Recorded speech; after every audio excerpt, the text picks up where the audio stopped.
Hey, it's me, Tammy B, and this is my review for Being Mary Jane. So we are in season 2, episode 4, titled Being Kara, or Kara. Kara, right? I actually like that name. So let's just go ahead and jump right into it, because that's how it started off, with Kara jumping right into it in the bedroom, you guys. So Kara is sexing her new boo. And then instantly when it's over, she was like, "Are you staying?" He was like, "I was planning to." She was like, "All right, I'll be right back." I was like, dang.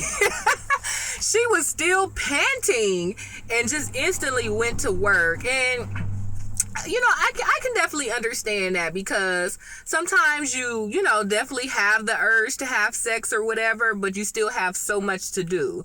Like, so you do it, you get what you need, and you move right on to what you were doing. But I was like, dang, like, at least finish catching your breath first. But Kara, she goes right on the couch, opens her phone, her laptop, and just goes to work. She ended up falling asleep on the couch. I was like, dang. And the boo was in her bedroom. So I was just like, dang, I bet you he like, wow. But he's a good sport about it. She wakes up and she's in a rush. She gets dressed. Mind you, I didn't see no bath. And she was like, "Oh, lock the door, woo, woo, woo. Help me get dressed." Like, she was moving so fast. She asked him to, like, button the back of her blouse, but he was moving so slow, she didn't even button the blouse, though. So I was like, dang, Kara, she just crazy. So that was a cute little scene. So we think she rushing to work, but come to find out, she's rushing to a PTA meeting. Her son, so she gets to the PTA meeting all late. So then she sees her ex-husband walking out, and she was like, "Oh, you ready?" And he was like, "Oh, I did it already." And she's like, "Dang, you couldn't just stall for me?" He was like, "Hey, the main thing they went on and on about is being late." Or whatever. So she's ticked off, she's frustrated, and it's understandable, because as a parent, you hate to kind of miss stuff, even though most of the time you're missing stuff. Usually Kara misses stuff because she's working, but this time she happened to be missing because she was twiddling, but at the same time she did kind of work, but whatever. So she misses the meeting, y'all, and she go in on her husband, you guys. She just like, "Oh, you couldn't stall for me." Then she was like, the husband was like, "Oh, the son, they saying he has a learning disability."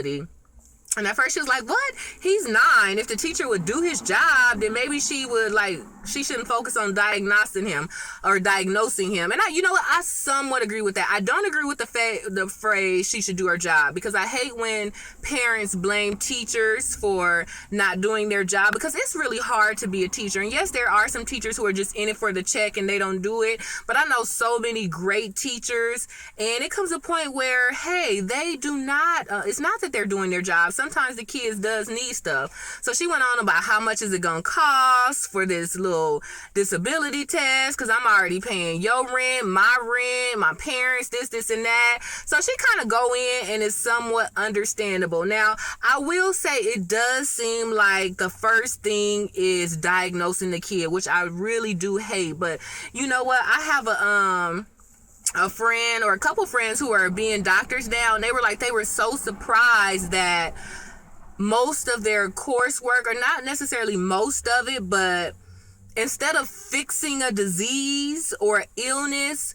they have like some strenuous testing on which medication to give for which illness. So that seems like the focus nowadays, and I could see that with being a teacher too. It's not like, "Oh, we usually teach long division this way, but let me try to teach him another way to see if he get it." It's more so like, "Oh, your son got this," or "Your kid got this." So I do have some sympathy, because I do feel like sometimes they should try different teaching techniques before getting pressed into doing some type of illness test. But hey, she don't know, so don't be blaming the teacher, girl. So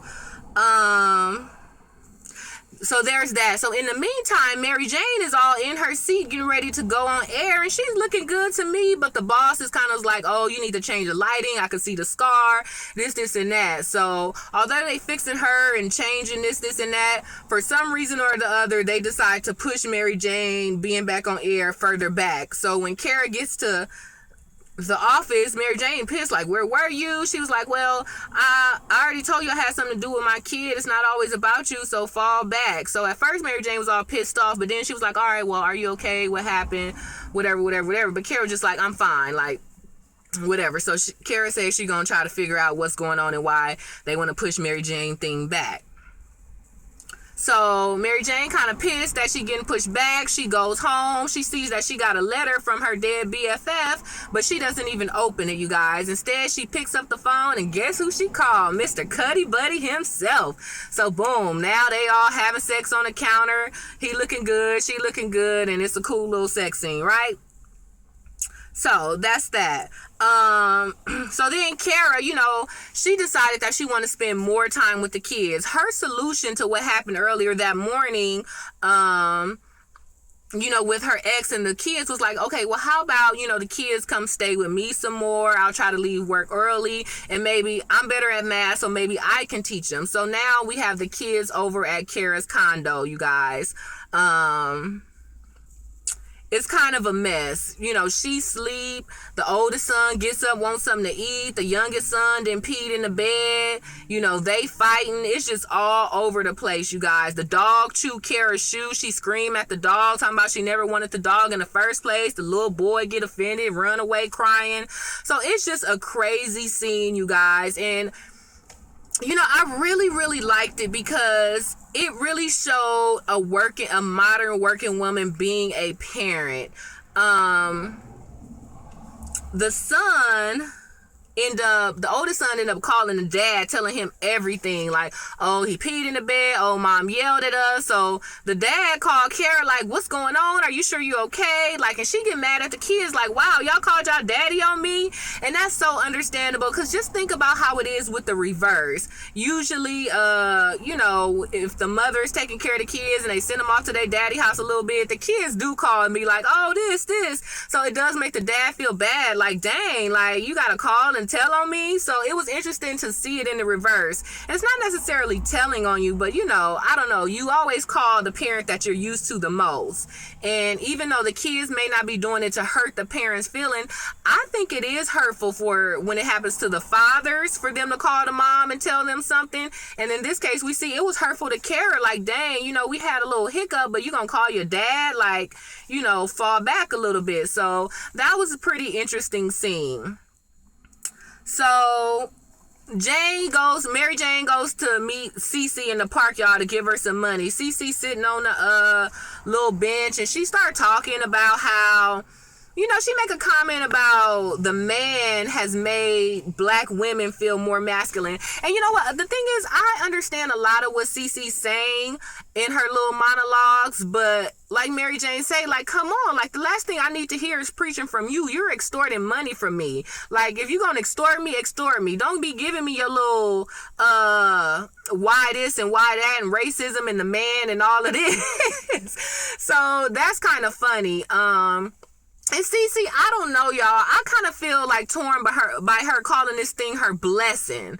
Like, extortion is illegal, and all blessings, I feel, will come not in a legal way. Like, sometimes you find somebody to give you a TV for cheap, or somebody sell you something that's hot off the street, and you be like, ooh, thank you, Lord.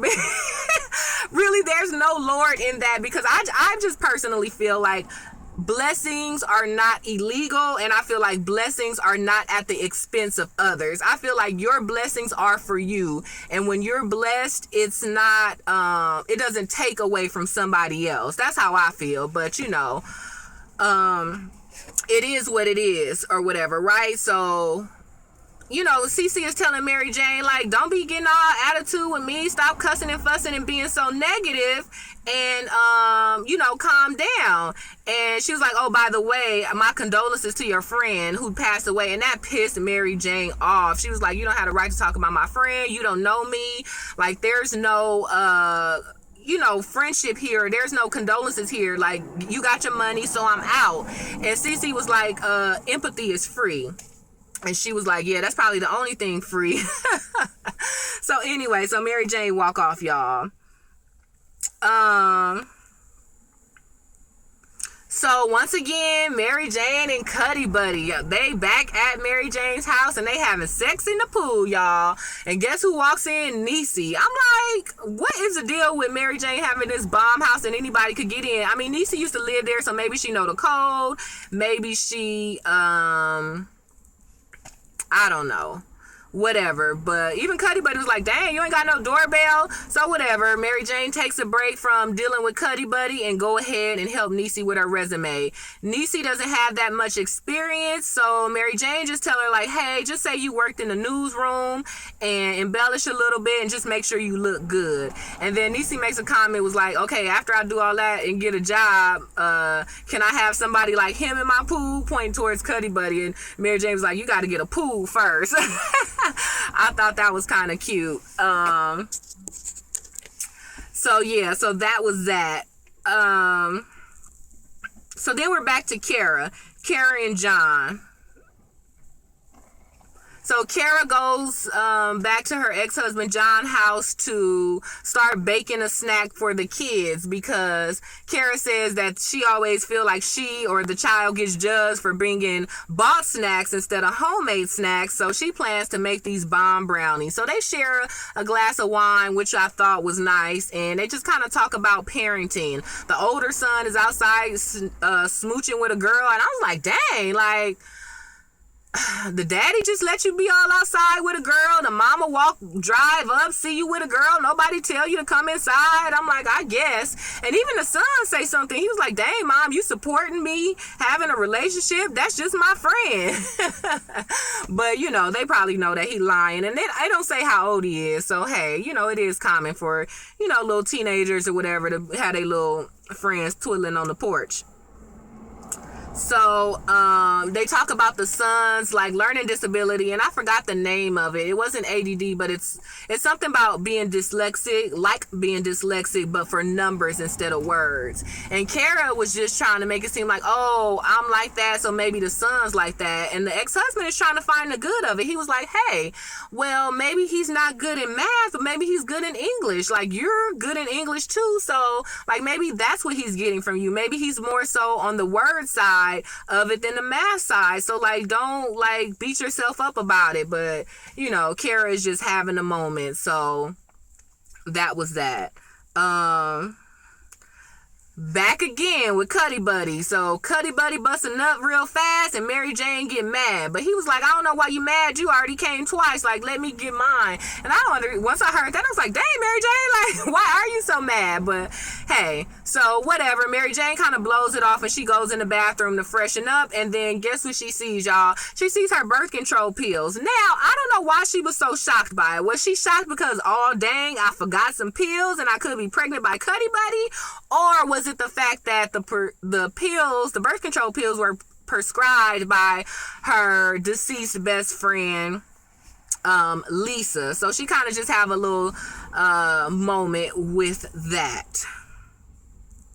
So go back to Kara, y'all. She making the brownies. She got the ingredients. She looking up the recipe. Everything's going good. She got the brownies in the oven. And then her little boo call her or text her. And they just kind of chatting. And then she noticed that the brownies are burning, y'all. So she's frantic and she's pissed off. She burned the brownies, y'all. So she storms over Mary Jane's house, y'all. And Mary Jane was like, dang, it's after midnight. What you doing? She's like, can you make these brownies for me or not? And she's frantic, like, because she asked, can you make the brownies? And Mary Jane was like, oh, it's midnight, like, what's going on? And she's just like, can you make them for me or not? And then Mary Jane was like, okay. And then she realized, Kara, how mean and rude she's been, and she just breaks down crying, y'all. And this was another great scene. I loved it. She was like, I never should have been a mother. I was only a mother because, you know, you want everything. You want the career, you want the husband, you want the kids, you want the family. And then once you have a kid, it's like, oh, everybody say you make such beautiful kids. So she had another one. She was just like, I never should have done that. Maybe it'll work out for you. And I appreciate her saying that, because sometimes you venting and you don't realize that what you venting about the other person is wanting. So I appreciate that Kara acknowledged, like, maybe it'll work out for you, but me being a career woman, having a husband and babies is not working for me. I'm sad. I'm miserable. I can't do it. I feel like I'm sucking as a mother. And Mary Jane was like, you love your children. She was like, I love them, but that doesn't mean I'm a good parent. And that's so true. You can look how many I really hate male bashing, so I don't want to do that, but look how many guys are, they may say they love their kids, but you be like, dude, you have no business having a kid. Like, I remember this guy, he had like 8 or 9 kids, and he was so good with the kids as far as having patience and, teaching them stuff and answering child's questions. You know how children be like, what's this? Or why this happened? And what does this mean? He was so good at answering kids and calming them, but y'all, he didn't have no job. He didn't have no car.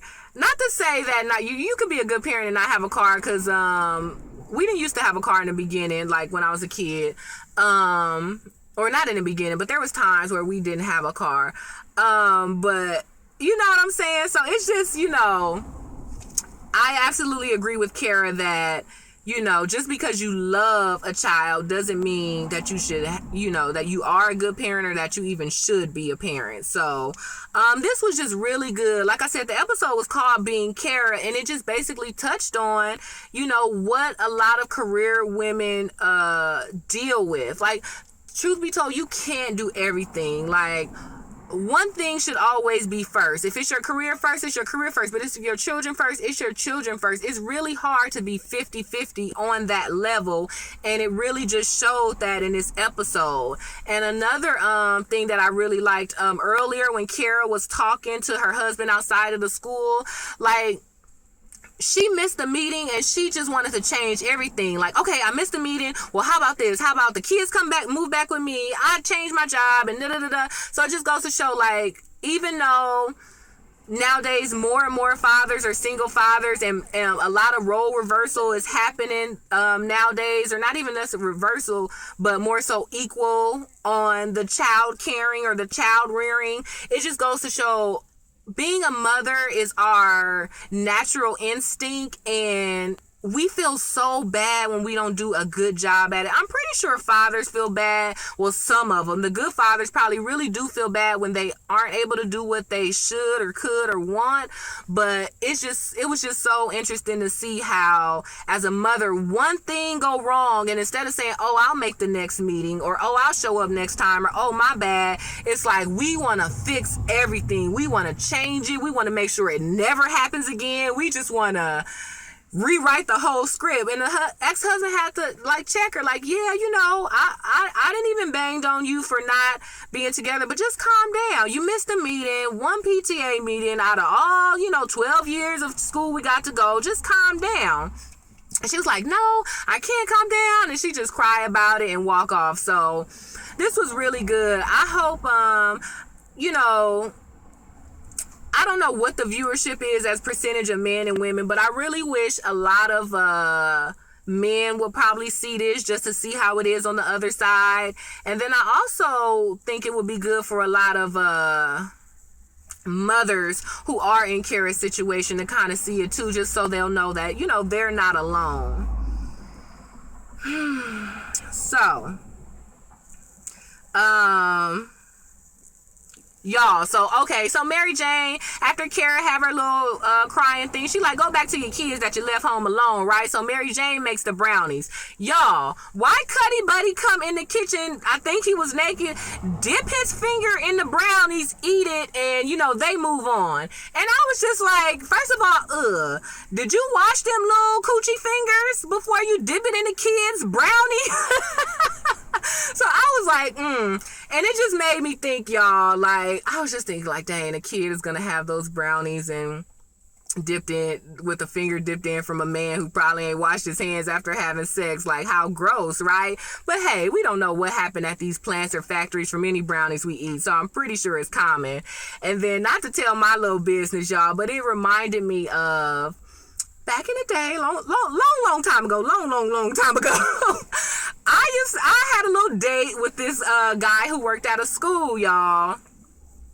And let's just say, you know, we had a date inside of a classroom.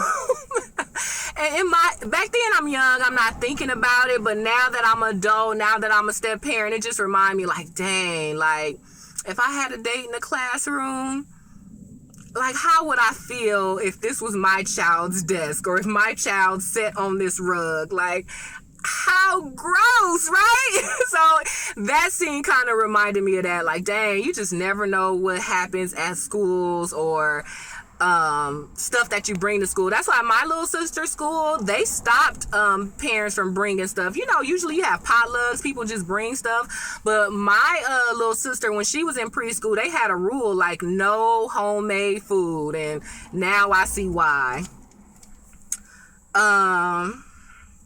So, Niecy gets the interview, y'all, and the interview is not going well, you guys. The lady, it looked like she judging Niecy. She was like, oh, why did you get a GED instead of having a high school diploma? She was like, oh, I had a baby. She was like, so was your internship before the baby or after baby? I'm glad, even though she lied about it, I'm glad Niecy kind of was able to play it off like, oh, it was after. And she asked her something else. I can't think of something else. I can't think of that second thing she asked her.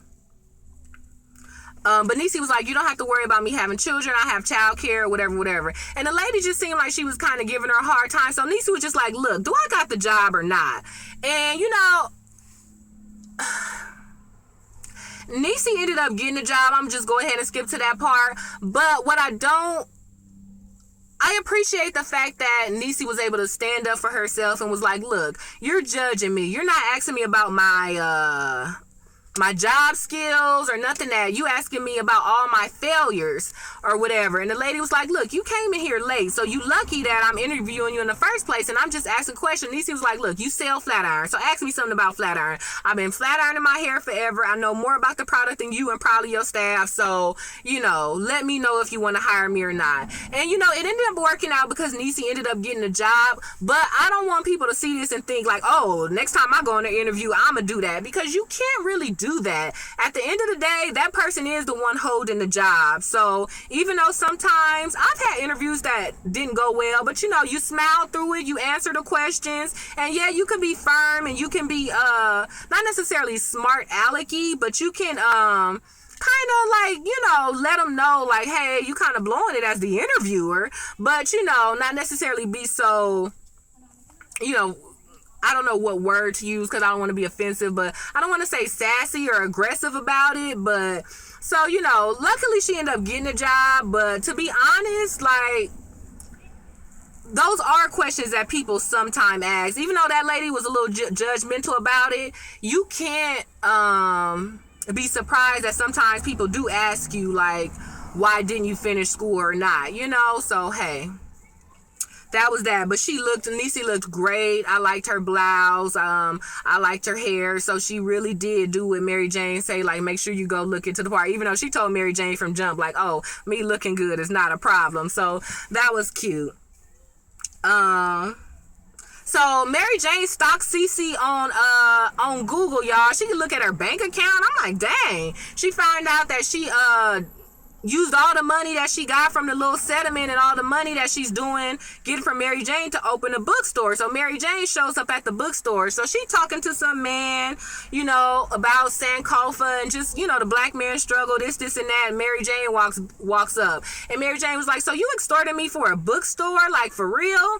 And, you know, it was cute because when the black man left, Cece said something like, she was like, stay strong, man. And it's so funny because me and my husband the other day was talking about where the lingo originated, like, what's up, man, or whatever like that, is because, like, back in the day, you know how the man used to call black man boy, like, what you looking at, boy, or get out of here, boy. So one of the things in the that era was to acknowledge man to man, people start saying, what's up, black man, or how you doing, man, just to like reassure, like, hey, you're not a boy, like I'm a man, to just take that oppression of being labeled as a boy or being diminished as a boy. So I thought it was cute that, or how apropos that Cece, who's pro-black, was telling another black man, like, see you later, man, or whatever.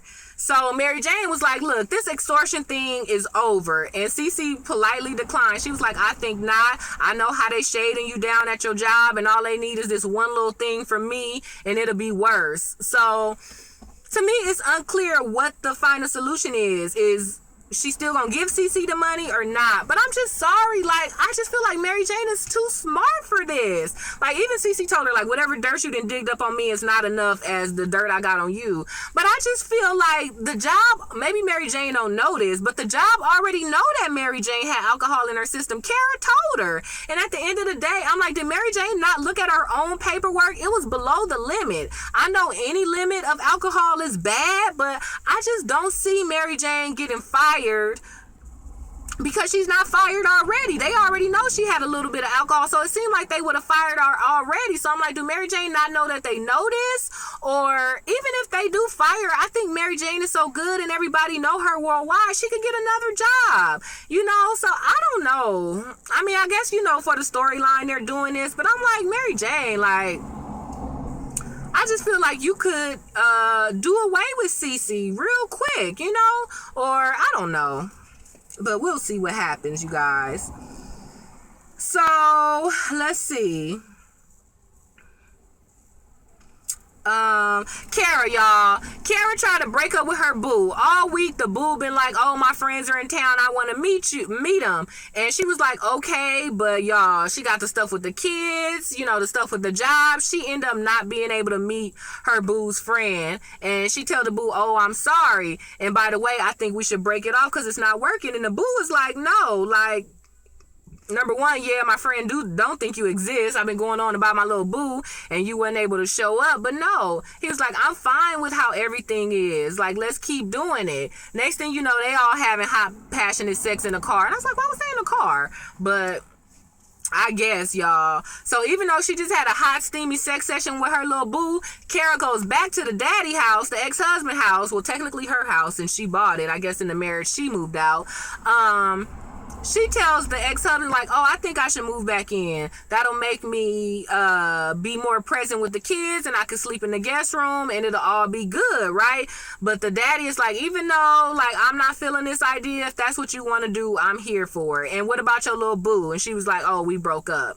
So even though they didn't even though the boo said, oh, that's okay, I'm fine with the relationship, I guess in Kara head, she like, hey, let's just do this one last little sex and I'm out. So I guess they are broken up. So we'll see how it works out with Kara living with the daddy. I don't know. I actually could see how that could be an idea.